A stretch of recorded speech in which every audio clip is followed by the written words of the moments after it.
شروع اللہ کا نام لے کر جو بڑا مہربان نہایت رحم والا ہے۔ الف لام را، یہ کتاب روشن کی آیتیں ہیں۔ ہم نے اس قرآن کو عربی میں نازل کیا ہے تاکہ تم لوگ سمجھ سکو۔ اے پیغمبر، ہم اس قرآن کے ذریعے سے جو ہم نے تمہاری طرف بھیجا ہے تمہیں ایک نہایت اچھا قصہ سناتے ہیں، اور تم اس سے پہلے بے خبر تھے۔ جب یوسف نے اپنے والد سے کہا کہ ابا، میں نے خواب میں 11 ستاروں اور سورج اور چاند کو دیکھا ہے، دیکھتا کیا ہوں کہ وہ مجھے سجدہ کر رہی ہیں۔ انہوں نے کہا کہ بیٹا، اپنے خواب کا ذکر اپنے بھائیوں سے نہ کرنا، نہیں تو وہ تمہارے حق میں کوئی چال چلیں گے۔ کچھ شک نہیں کہ شیطان انسان کا کھلا دشمن ہے، اور اسی طرح اللہ تمہیں برگزیدہ و ممتاز کرے گا اور خواب کی باتوں کی تعبیر کا علم سکھائے گا، اور جس طرح اس نے اپنی نعمت پہلے تمہارے دادا پر دادا ابراہیم اور اسحاق پر پوری کی تھی، اسی طرح تم پر اور اولاد یعقوب پر پوری کرے گا۔ بے شک تمہارا پروردگار سب کچھ جاننے والا ہے، حکمت والا ہے۔ ہاں، یوسف اور ان کے بھائیوں کے قصے میں پوچھنے والوں کے لیے بہت سی نشانیاں ہیں۔ جب انہوں نے آپس میں تذکرہ کیا کہ یوسف اور اس کا بھائی ابا کو ہم سے زیادہ پیارے ہیں، حالانکہ ہم جماعت کی جماعت ہیں، کچھ شک نہیں کہ ابا کھلی غلطی پر ہیں۔ یوسف کو یا تو جان سے مار ڈالو یا کسی ملک میں پھینک آؤ، پھر ابا کی توجہ صرف تمہاری طرف ہو جائے گی، اور اس کے بعد تم نیک لوگوں میں ہو جاؤ گے۔ ان میں سے ایک کہنے والے نے کہا کہ یوسف کو جان سے نہ مارو، کسی اندھے کنویں میں ڈال دو کہ کوئی راہگیر اسے نکال کر کسی دوسرے ملک میں لے جائے گا۔ اگر تم کو کرنا ہی ہے تو یوں کرو۔ یہ مشورہ کر کے وہ اپنے والد سے کہنے لگے کہ ابا جان، کیا سبب ہے کہ آپ یوسف کے بارے میں ہمارا اعتبار نہیں کرتے؟ حالانکہ ہم اس کے خیر خواہ ہیں، کل اسے ہمارے ساتھ بھیج دیجئے کہ خوب میوے کھائے اور کھیلے کودے، ہم اس کے نگہبان ہیں۔ انہوں نے کہا کہ یہ امر مجھے غمناک کیے دیتا ہے کہ تم اسے لے جاؤ، یعنی وہ مجھ سے جدا ہو جائے، اور مجھے یہ بھی خوف ہے کہ تم کھیل میں اس سے غافل ہو جاؤ اور اسے بھیڑیا کھا جائے۔ وہ کہنے لگے کہ اگر ہماری موجودگی میں کہ ہم ایک طاقتور جماعت ہیں اسے بھیڑیا کھا گیا تو ہم بڑے نقصان میں پڑ گئے۔ غرض جب وہ اس کو لے گئے اور اس بات پر اتفاق کر لیا کہ اس کو اندھے کنویں میں ڈال دیں، اور ہم نے یوسف کی طرف وحی بھیجی کہ ایک وقت ایسا آئے گا کہ تم انہیں ان کے اس سلوک سے آگاہ کرو گے، اور ان کو اس وحی کی کچھ خبر نہ ہوگی۔ اور یہ حرکت کر کے وہ رات کے وقت باپ کے پاس روتے ہوئے آئے، کہنے لگے کہ ابا جان، ہم تو دوڑنے اور ایک دوسرے سے آگے نکلنے میں مصروف ہو گئے اور یوسف کو اپنے اسباب کے پاس چھوڑ گئے تو اسے بھیڑیا کھا گیا، اور آپ ہماری بات کو گو ہم سچ ہی کہتے ہیں باور نہیں کریں گے، اور ان کے کرتے پر جھوٹ موٹ کا لہو بھی لگا لائے۔ یعقوب نے کہا کہ یوں نہیں ہے، بلکہ تم اپنے دل سے یہ بات بنا لائے ہو۔ اچھا، صبر کہ وہی خوب ہے، اور جو تم بیان کرتے ہو اس کے بارے میں اللہ ہی سے مدد چاہیے۔ اور اب اللہ کی شان دیکھو کہ اس کنویں کے قریب ایک قافلہ آوارد ہوا اور انہوں نے پانی کے لیے اپنا سقا بھیجا، تو اس نے کنویں میں ڈول لٹکایا، یوسف اس سے لٹک گئے۔ وہ بولا، زہے قسمت، یہ تو ایک لڑکا ہے، اور اس کو قیمتی سرمایہ سمجھ کر چھپا لیا۔ اور جو کچھ وہ کرتے تھے اللہ کو خوب معلوم تھا، اور انہوں نے اس کو تھوڑی سی قیمت یعنی محدود چند درہموں پر بیچ ڈالا، اور وہ اس سے بیزار ہو رہے تھے۔ اور مصر میں جس شخص نے اس کو خریدا، اس نے اپنی بیوی سے جس کا نام زلیخا تھا کہا کہ اس کو عزت و اکرام سے رکھو، عجب نہیں کہ یہ ہمیں فائدہ دے یا ہم اسے بیٹا بنا لیں۔ اس طرح ہم نے یوسف کو سرزمین مصر میں جگہ دی، اور غرض یہ تھی کہ ہم ان کو خواب کی باتوں کی تعبیر سکھائیں، اور اللہ اپنے کام پر غالب ہے، لیکن اکثر لوگ نہیں جانتے۔ اور جب وہ اپنی جوانی کو پہنچے تو ہم نے ان کو دانائی اور علم عطا کیا، اور نیکوکاروں کو ہم اسی طرح بدلہ دیا کرتے ہیں۔ اور جس عورت کے گھر میں وہ رہتے تھے اس نے ان کو اپنی طرف مائل کرنا چاہا، اور دروازے بند کر کے کہنے لگی، یوسف جلدی آؤ۔ انہوں نے کہا کہ اللہ پناہ میں رکھے، وہ یعنی تمہارے میاں تو میرے آقا ہیں، انہوں نے مجھے اچھی طرح سے رکھا ہے، میں ایسا ظلم نہیں کر سکتا، بے شک ظالم لوگ فلاح نہیں پائیں گے۔ اور اس عورت نے ان کا قصد کیا اور انہوں نے اس کا قصد کیا۔ اگر وہ اپنے پروردگار کی نشانی نہ دیکھتے تو جو ہوتا سو ہوتا۔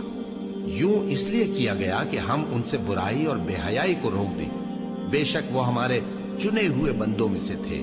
اور دونوں دروازے کی طرف بھاگے، آگے یوسف پیچھے زلیخا۔ اور عورت نے ان کا کرتا پیچھے سے پکڑ کر جو کھینچا تو پھاڑ ڈالا، اور دونوں کو دروازے کے پاس عورت کا خاوند مل گیا۔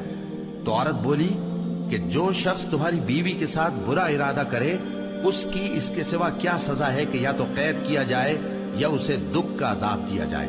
یوسف نے کہا اسی نے مجھ کو اپنی طرف مائل کرنا چاہا تھا، اور اس کے خاندان میں سے ایک گواہ نے گواہی دی کہ اگر اس کا کرتا آگے سے پھٹا ہو تو یہ سچی اور یوسف جھوٹا ہے، اور اگر کرتا پیچھے سے پھٹا ہو تو یہ جھوٹی اور وہ سچا ہے۔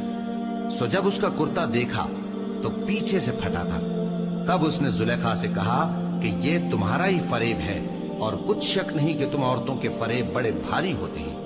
یوسف اس بات کا خیال نہ کر، اور زلیخا تو اپنے گناہ کی بخشش مانگ، بے شک خطا تیری ہی ہے۔ اور شہر میں عورتیں گفتگویں کرنے لگیں کہ عزیز کی بیوی اپنے غلام کو اپنی طرف مائل کرنا چاہتی ہے، اور اس کی محبت اس کے دل میں گھر کر گئی ہے، ہم دیکھتی ہیں کہ وہ کھلی گمراہی میں ہے۔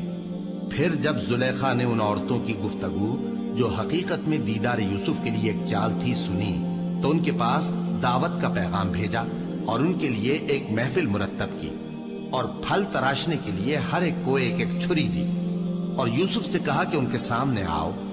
جب عورتوں نے ان کو دیکھا تو ان کا روب حسن ان پر ایسا چھا گیا کہ پھل تراشتے تراشتے اپنے ہاتھ کاٹ لیے، اور بے ساختہ بول اٹھی کہ اللہ پاک ہے، یہ آدمی نہیں، یہ تو کوئی بزرگ فرشتہ ہے۔ زلیخا نے کہا تو یہ وہی ہے جس کے بارے میں تم مجھے تانے دیتی تھی، اور بے شک میں نے اس کو اپنی طرف مائل کرنا چاہا مگر یہ بچا رہا، اور اگر یہ وہ کام نہ کرے گا جو میں اسے کہتی ہوں تو قید کر دیا جائے گا اور ذلیل ہوگا۔ یوسف نے دعا کی کہ پروردگار جس کام کی طرف یہ مجھے بلاتی ہیں اس کی نسبت مجھے قید پسند ہے، اور اگر تو مجھ سے ان کے فریب کو نہ ہٹائے گا تو میں ان کی طرف مائل ہو جاؤں گا اور نادانوں میں سے ہو جاؤں گا۔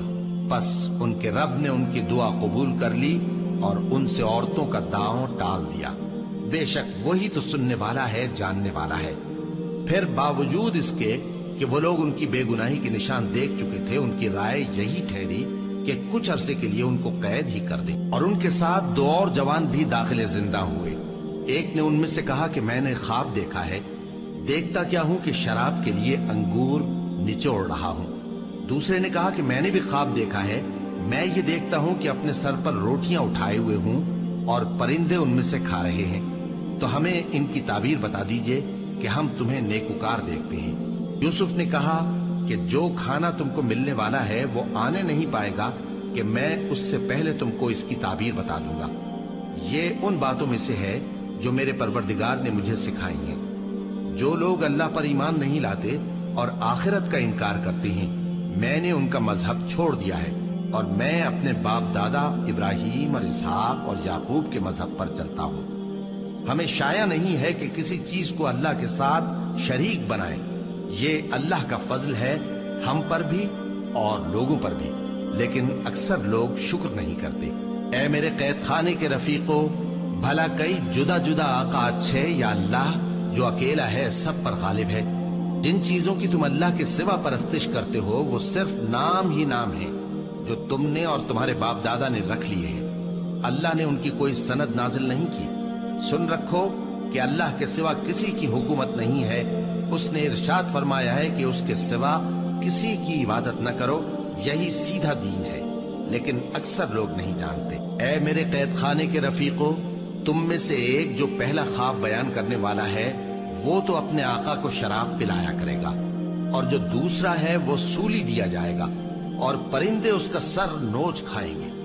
جو بات تم مجھ سے پوچھتے تھے وہ فیصل ہو چکی ہے، اور ان دونوں میں سے جس کی نسبت یوسف نے خیال کیا کہ وہ رہائی پا جائے گا، اس سے کہا کہ اپنے آقا سے میرا ذکر بھی کر دینا۔ پھر شیطان نے اسے ان کا اپنے آقا سے ذکر کرنا بھلا دیا، اور یوسف کئی برس قید خانے ہی میں رہے۔ اور بادشاہ نے کہا کہ میں نے خواب دیکھا ہے، دیکھتا کیا ہوں کہ 7 موٹی گائیں ہیں جن کو 7 دبلی گائیں کھا رہی ہیں، اور 7 خوشے سبز ہیں اور 7 خشک۔ اے درباریو، اگر تم خوابوں کی تعبیر دے سکتے ہو تو مجھے میرے خواب کی تعبیر بتاؤ۔ انہوں نے کہا یہ خواب تو پریشان خیالی سے ہیں، اور ہمیں ایسے خوابوں کی تعبیر نہیں آتی۔ اور وہ شخص جو دونوں قیدیوں میں سے رہائی پا گیا تھا اور جسے مدت کے بعد وہ بات یاد آ گئی، بول اٹھا کہ میں آپ کو اس کی تعبیر لا بتاتا ہوں، مجھے قید خانے جانے کی اجازت دیجیے۔ غرض وہ یوسف کے پاس آیا اور کہنے لگا، یوسف، اے بڑے سچے یوسف، ہمیں اس خواب کی تعبیر بتائیے کہ 7 موٹی گایوں کو 7 دبلی گائیں کھا رہی ہیں، اور 7 خوشے سبز ہیں اور 7 سوکھے، تاکہ میں لوگوں کے پاس واپس جا کر تعبیر بتاؤں۔ عجب نہیں کہ وہ تمہاری قدر جانے۔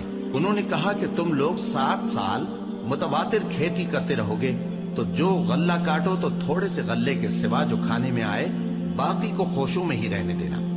پھر اس کے بعد خشک سالی کے 7 سخت سال آئیں گے کہ جو غلہ تم نے جمع کر رکھا ہوگا وہ سب کو کھا جائیں گے، صرف وہی تھوڑا سا رہ جائے گا جو تم احتیاط سے رکھ چھوڑو گے۔ پھر اس کے بعد ایک ایسا سال آئے گا کہ خوب مے برسے گا اور لوگ اس میں رس نچوڑیں گے۔ اور یہ تعبیر سن کر بادشاہ نے حکم دیا کہ یوسف کو میرے پاس لے آؤ۔ سو جب قاصد ان کے پاس گیا تو انہوں نے کہا کہ اپنے آقا کے پاس واپس جاؤ اور اس سے پوچھو کہ ان عورتوں کا کیا حال ہے جنہوں نے اپنے ہاتھ کاٹ لیے تھے، بے شک میرا پروردگار ان کے فریب سے خوب واقف ہے۔ بادشاہ نے عورتوں سے پوچھا کہ تمہارا کیا قصہ تھا جب تم نے یوسف کو اپنی طرف مائل کرنا چاہا؟ سب بول اٹھیں کہ اللہ پاک ہے، ہم نے اس میں کوئی برائی معلوم نہیں کی۔ عزیز کی بیوی نے کہا، اب سچی بات تو ظاہر ہو ہی گئی ہے، اصل یہ ہے کہ میں نے اس کو اپنی طرف مائل کرنا چاہا تھا اور وہ بے شک سچا ہے۔ یوسف نے کہا کہ میں نے یہ بات اس لیے پوچھی ہے کہ عزیز کو یقین ہو جائے کہ میں نے اس کی پیٹھ پیچھے اس کی امانت میں خیانت نہیں کی، اور اللہ خیانت کرنے والوں کی چال کو چلنے نہیں دیتا، اور میں اپنے آپ کو پاک صاف نہیں کہتا، کیونکہ نفس امارہ انسان کو برائی ہی سکھاتا رہتا ہے، مگر یہ کہ میرا پروردگار رحم فرمائے، بے شک میرا پروردگار بخشنے والا ہے، مہربان ہے۔ اور بادشاہ نے حکم دیا کہ اسے میرے پاس لاؤ، میں اسے اپنا مصاحب خاص بناؤں گا۔ پھر جب ان سے گفتگو کی تو کہا کہ آج سے تم ہمارے ہاں صاحب منزلت ہو اور صاحب اعتبار ہو۔ یوسف نے کہا، مجھے زرعی پیداوار پر مقرر کر دیجئے، کیونکہ میں حفاظت بھی کر سکتا ہوں اور اس کام سے واقف بھی ہوں۔ اس طرح ہم نے یوسف کو ملک مصر میں جگہ دی اور وہ اس ملک میں جہاں چاہتے تھے رہتے تھے۔ ہم اپنی رحمت جس پر چاہتے ہیں کرتے ہیں اور نیکوکاروں کے اجر کو ضائع نہیں کرتے، اور جو لوگ ایمان لائے اور ڈرتے رہے ان کے لیے آخرت کا اجر بہت بہتر ہے۔ اور یوسف کے بھائی کنعان سے مصر میں غلہ خریدنے کے لیے آئے تو یوسف کے پاس گئے، تو یوسف نے ان کو پہچان لیا اور وہ ان کو نہ پہچان سکے۔ اور جب یوسف نے ان کے لیے ان کا سامان تیار کر دیا تو کہا کہ پھر آنا تو جو باپ کی طرف سے تمہارا ایک اور بھائی ہے اسے بھی میرے پاس لیتے آنا۔ کیا تم نہیں دیکھتے کہ میں ناب بھی پوری دیتا ہوں اور مہمانداری بھی خوب کرتا ہوں؟ اب اگر تم اسے میرے پاس نہ لاؤ گے تو نہ تمہیں میرے ہاں سے غلہ ملے گا اور نہ تم میرے پاس ہی آ سکو گے۔ انہوں نے کہا کہ ہم اس کے بارے میں اس کے والد کو پھسلائیں گے اور ہم یہ کام کر کے رہیں گے۔ اور یوسف نے اپنے خدام سے کہا کہ ان کا سرمایہ یعنی غلے کی قیمت ان کے سامان میں رکھ دو۔ عجب نہیں کہ جب یہ اپنے اہل و عیال میں جائیں تو اسے پہچان لیں، اور عجب نہیں کہ یہ پھر یہاں آئے۔ بس جب وہ اپنے والد کے پاس واپس گئے تو کہنے لگے کہ ابا، ہمارے لیے غلے کی بندش کر دی گئی ہے، تو ہمارے ساتھ ہمارے بھائی کو بھیج دیجئے تاکہ ہم پھر غلہ لائیں اور ہم اس کے نگہبان ہیں۔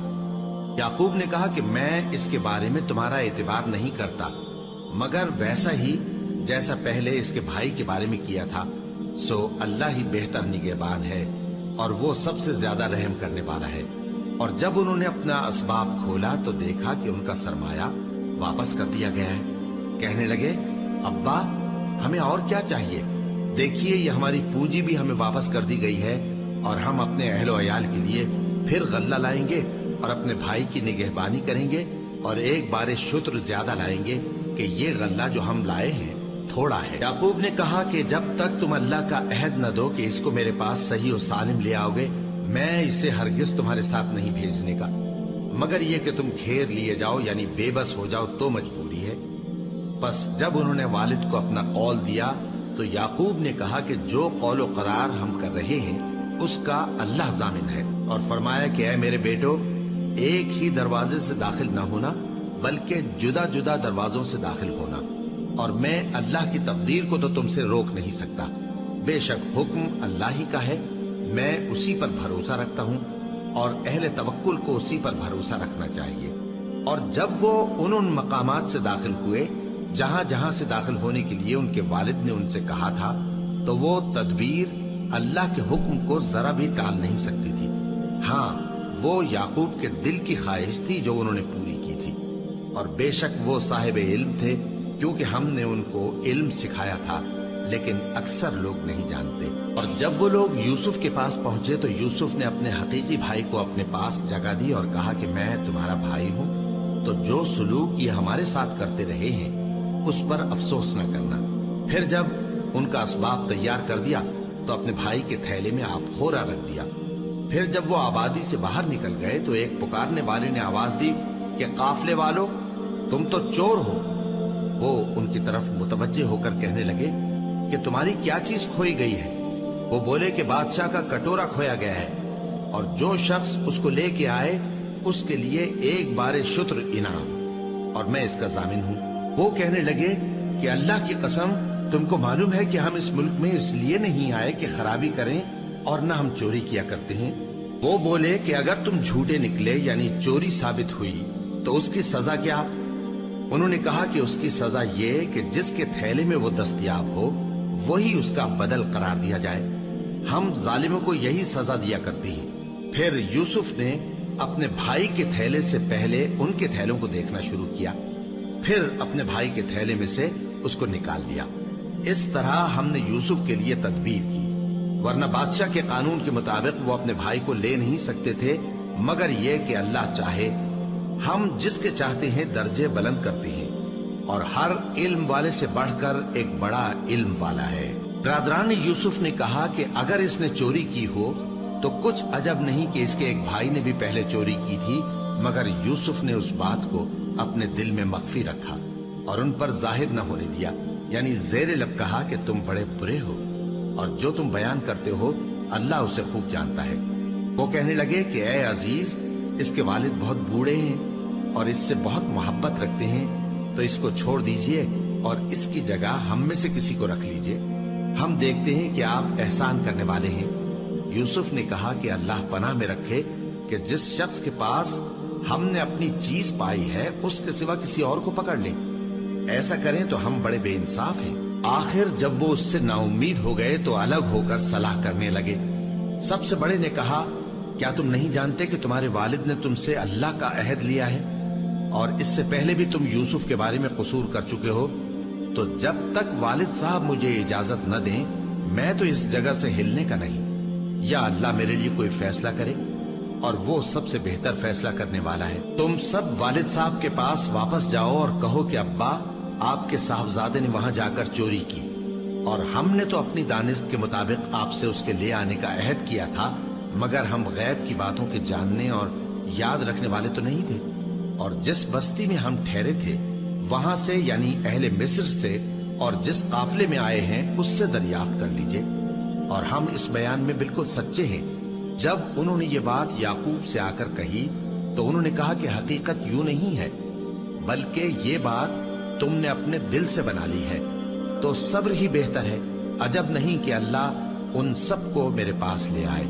بے شک وہ علم والا ہے، حکمت والا ہے. اور ان کے پاس سے چلے گئے اور کہنے لگے کہ ہائے افسوس یوسف پر، ہائے افسوس. اور رنج و الم میں ان کی آنکھیں سفید ہو گئیں اور ان کا دل غم سے بھر رہا تھا. بیٹے کہنے لگے کہ واللہ آپ تو یوسف کو اسی طرح یاد ہی کرتے رہیں گے یہاں تک کہ آپ گھل جائیں گے یا جان ہی دے دیں گے. انہوں نے کہا کہ میں تو اپنے غم و اندوہ کا اظہار اللہ سے کرتا ہوں، اور اللہ کی طرف سے وہ باتیں جانتا ہوں جو تم نہیں جانتے. اے بیٹو، یوں کرو کہ ایک دفعہ پھر جاؤ اور یوسف اور اس کے بھائی کو تلاش کرو، اور اللہ کی رحمت سے نا امید نہ ہونا کہ اللہ کی رحمت سے تو کافر لوگ ہی نا امید ہوا کرتے ہیں. پھر جب وہ یوسف کے پاس گئے تو کہنے لگے کہ اے عزیز، ہمیں اور ہمارے اہل و عیال کو بڑی تکلیف ہو رہی ہے، اور ہم یہ تھوڑا سا سرمایہ لائے ہیں، آپ ہمیں اس کے عوض پورا غلہ دے دیجئے اور ہم پر خیرات کیجئے کہ اللہ خیرات کرنے والوں کو ثواب دیتا ہے. یوسف نے کہا، تمہیں معلوم ہے کہ جب تم نادانی میں پھنسے ہوئے تھے تو تم نے یوسف اور اس کے بھائی کے ساتھ کیا کیا تھا؟ وہ بولے کیا واقعی تم ہی یوسف ہو؟ انہوں نے کہا ہاں میں ہی یوسف ہوں، اور بن یامین کی طرف اشارہ کر کے کہنے لگے یہ میرا بھائی ہے، اللہ نے ہم پر بڑا احسان کیا ہے، جو شخص اللہ سے ڈرتا اور صبر کرتا ہے تو اللہ نیکوکاروں کا اجر ضائع نہیں کرتا۔ وہ بولے اللہ کی قسم اللہ نے تم کو ہم پر فضیلت بخشی ہے اور بے شک ہم خطا کار تھے۔ یوسف نے کہا کہ آج کے دن تم پر کوئی ملامت نہیں، اللہ تم کو معاف کرے اور وہ سب سے بڑھ کر رحم کرنے والا ہے۔ یہ میرا کرتا لے جاؤ، پھر اسے والد صاحب کے منہ پر ڈال دینا تو وہ بینا ہو جائیں گے، اور اپنے تمام اہل و عیال کو میرے پاس لے آؤ۔ اور جب قافلہ مصر سے روانہ ہوا تو ان کے والد کہنے لگے کہ اگر مجھ کو یہ نہ کہو کہ بوڑھا بہک گیا ہے تو مجھے تو یوسف کی بو آ رہی ہے۔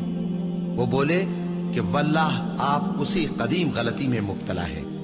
مگر جب خوشخبری دینے والا آ پہنچا تو اس نے کرتا ان کے منہ پر ڈال دیا، سو وہ بینا ہو گئے اور بیٹوں سے کہنے لگے کیا میں نے تم سے نہیں کہا تھا کہ میں اللہ کی طرف سے وہ باتیں جانتا ہوں جو تم نہیں جانتے؟ بیٹوں نے کہا کہ ابا ہمارے لیے ہمارے گناہ کی مغفرت مانگیے، بے شک ہم خطا کار تھے۔ فرمایا میں اپنے پروردگار سے تمہارے لیے بخشش مانگوں گا، بے شک وہ بخشنے والا ہے، مہربان ہے۔ پھر جب یہ سب لوگ یوسف کے پاس پہنچے تو انہوں نے اپنے والدین کو اپنے پاس جگہ دی اور کہا مصر میں داخل ہو جائیے، اللہ نے چاہا تو امن و امان سے رہیے گا۔ اور اپنے والدین کو تخت پر بٹھایا اور سب ان کے آگے سجدے میں گر پڑے۔ اور اس وقت یوسف نے کہا ابا جان یہ میرے اس خواب کی تعبیر ہے جو میں نے پہلے بچپن میں دیکھا تھا، میرے پروردگار نے اسے سچ کر دیا اور اس نے مجھ پر بہت سے احسان کیے ہیں کہ مجھ کو قید خانے سے نکالا، اور اس کے بعد کہ شیطان نے مجھ میں اور میرے بھائیوں میں فساد ڈال دیا تھا آپ کو گاؤں سے یہاں لایا۔ بے شک میرا پروردگار جو چاہتا ہے تدبیر سے کرتا ہے، وہ علم والا ہے، حکمت والا ہے۔ جب یہ سب باتیں ہو لیں تو یوسف نے اللہ سے دعا کی کہ اے میرے پروردگار تو نے مجھ کو حکومت سے نوازا اور خوابوں کی تعبیر کا علم بخشا۔ اے آسمانوں اور زمین کے پیدا کرنے والے، تو ہی دنیا اور آخرت میں میرا کارساز ہے، تو مجھے دنیا سے اپنی اطاعت کی حالت میں اٹھائیو اور آخرت میں اپنے نیک بندوں میں داخل کیجو۔ اے پیغمبر یہ اخبار غیب میں سے ہیں جو ہم تمہاری طرف بھیجتے ہیں۔ اور جب برادران یوسف نے اپنی بات پر اتفاق کیا تھا اور وہ فریب کر رہے تھے تو تم ان کے پاس تو نہ تھے، اور بہت سے آدمی گو تم کتنی خواہش کرو ایمان لانے والے نہیں ہیں، اور تم ان سے اس خیر خواہی کا کچھ صلہ بھی تو نہیں مانگتے۔ یہ قرآن اور کچھ نہیں تمام جہانوں کے لیے نصیحت ہے، اور آسمان و زمین میں بہت سی نشانیاں ہیں جن پر سے یہ گزرتے ہیں اور ان کو نظر انداز کر دیتے ہیں، اور یہ اکثر اللہ پر ایمان نہیں رکھتے مگر اس کے ساتھ شرک بھی کرتے ہیں۔ تو کیا یہ اس بات سے بے خوف ہیں کہ ان پر اللہ کا عذاب نازل ہو کر ان کو ڈھانپ لے، یا ان پر ناگہاں قیامت آ جائے اور انہیں خبر بھی نہ ہو؟ کہہ دو میرا رستہ تو یہ ہے، میں اللہ کی طرف بلاتا ہوں سمجھ بوجھ کر، میں بھی لوگوں کو اللہ کی طرف بلاتا ہوں اور میرے پیراؤ بھی، اور اللہ پاک ہے اور میں شرک کرنے والوں میں سے نہیں ہوں۔ اور ہم نے تم سے پہلے بستیوں کے رہنے والوں میں سے مرد ہی بھیجے تھے جن کی طرف ہم وہی بھیجتے تھے۔ کیا ان لوگوں نے ملک میں سیر و سیاحت نہیں کی کہ دیکھ لیتے کہ جو لوگ ان سے پہلے تھے ان کا انجام کیا ہوا؟ اور متقیوں کے لیے آخرت کا گھر بہت اچھا ہے، کیا تم سمجھتے نہیں؟ یہاں تک کہ جب پیغمبر نا امید ہو گئے اور انہوں نے خیال کیا کہ اپنی نصرت کے بارے میں جو بات انہوں نے کہی تھی اس میں وہ سچے نہ نکلے، تو ان کے پاس ہماری مدد آ پہنچی، پھر جسے ہم نے چاہا بچا دیا، اور ہمارا عذاب اتر کر گناہگار لوگوں سے پھیرا نہیں کرتا۔ ان کے قصے میں عقل مندوں کے لیے عبرت ہے۔ یہ قرآن ایسی بات نہیں ہے جو اپنے دل سے بنائی گئی ہو، بلکہ جو کتابیں اس سے پہلے نازل ہوئی ہیں ان کی تصدیق کرنے والا ہے اور ہر چیز کی تفصیل کرنے والا، اور مومنوں کے لیے ہدایت اور رحمت ہے۔